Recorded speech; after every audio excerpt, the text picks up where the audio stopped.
Hey YouTube, it's James here from IBC. I'm standing on Pamplemousse at the top of the first corner, and I'm going to do a how-to video today. This corner gives people quite a bit of trouble. I've coached lots of people down it over the last year or so, and I get a lot of questions about it, so I thought I'd put a little video together and see if it helps out. It really helps to link the trail up once you get it, and not having to get off your bike's always nice, so yeah, hope it helps. Enjoy. Okay, so first things first, let's talk about setup here. So you're coming out of a fairly fast section. Speed is not an issue, okay? So you've got a couple sweeping corners and you've got this little double here that I built a month or two ago. So that sets you up into this turn with a lot of speed. But the trouble is that it's actually a blind entrance. So you can't see the corner until you're more or less on top of it. So that's kind of what puts people into a panic, especially if they haven't ridden the trail. So it's definitely worth stopping, getting off your bike, obviously get it out of the way so that nobody runs over you. Just check it out, like take a look at the different lines and run through your head what the best approach is. Okay, so we're at the top of the turn. Let's talk a bit about line choice before we do anything else. So there's three primary lines on this corner, okay? There's the upper line that's on this shelf here, and this is the most advanced line, but it really opens the corner up nicely and allows you to carry tons of speed through the exit. This is the line that the corner was kind of built around, and it's the biggest radius, so it's a nice and open turn. Now the middle line, the second line, that has this armoring on it, this is the line that I'd recommend for most intermediate and advanced riders. It opens the turn up enough that you carry a decent amount of exit speed through it, and as long as you can get yourself over that piece of bedrock in control, then you're really good to go. Now there's the third line, which is this inside line. I never actually saw this line when I was building a trail. It wasn't really an intended line on the trail, but people seem to prefer it because it's a straight line. But the problem with this third line is that it really sets you up poorly for the end of the turn. It puts you right into the berm, and you kind of T-bone the bottom of it. So it's really difficult to carry any decent speed out of that turn, and it's just an awkward move at the bottom. So really, you know, what I would hope people get out of this video is to kind of look a little bit higher on this turn and look at the options that are up on the left here, and that'll really help you ride through the corner more smoothly. And then there is a walking line on the far inside, so if you don't feel like it, go for a walk in here. Okay, so now let's break these down into a little more detail. So I have my Harry Potter wand here, okay? So this is the first line. This is the upper line, the left line. And the reason this line intimidates people is because of this rock face on the left side. So people are concerned that their bars are going to hit this face and that they're going to fall into the inside of the turn, which you know, is a fair, valid concern. So the way that you make sure that doesn't happen is you actually initiate the angulation or the lean of your bike that you would do in a normal turn a little bit early, and that allows you to guarantee that your bars will clear this face.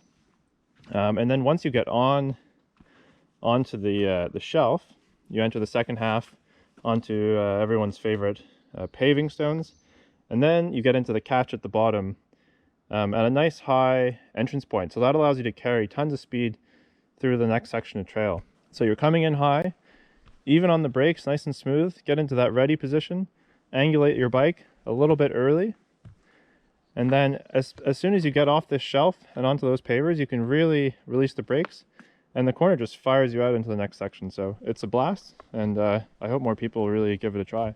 So let's do line number 2. So you're coming over this roll here. It's blind, but hopefully you've taken a look at it before, so you know what you're in for.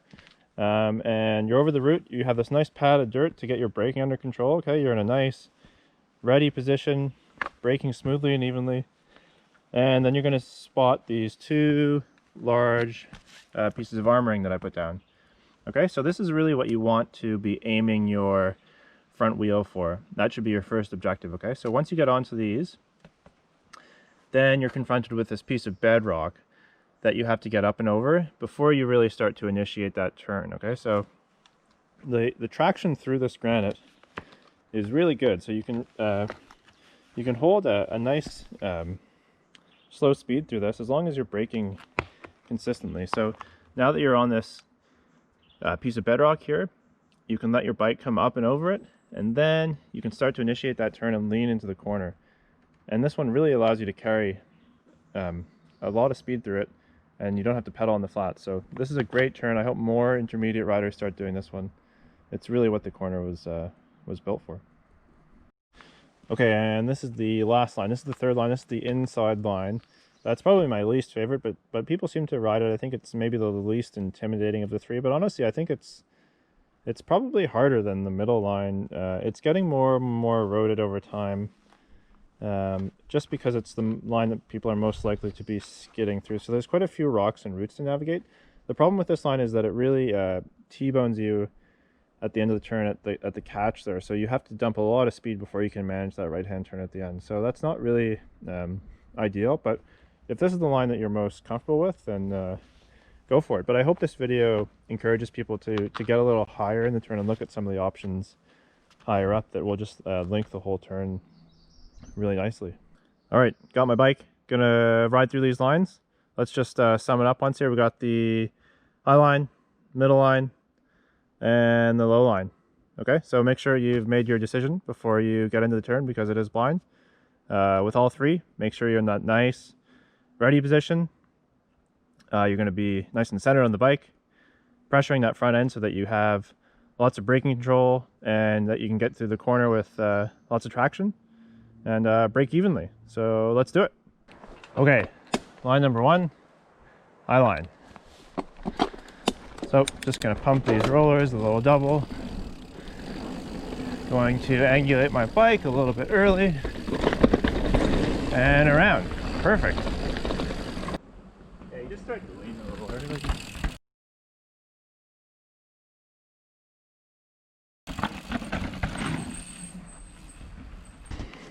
Okay, line number two, this is the middle line. Just going to pump these rollers. Remember those two pieces of armoring. Aim your front wheel for the first, and then let your bike come up and over that bedrock there. Perfect. And you got lots of speed for the exit. Visualize that flat rock.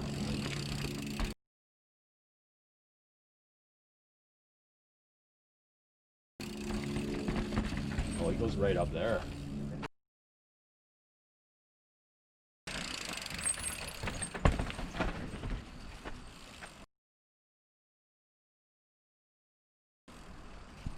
Hope that helps to get you through that first corner. It's a tricky one, but it really flows well when you figure it out. So catch you next time on the trails, and thanks to the volleys who helped me film at the end there. I couldn't find a tree to put the camera on, so sweet. See you later.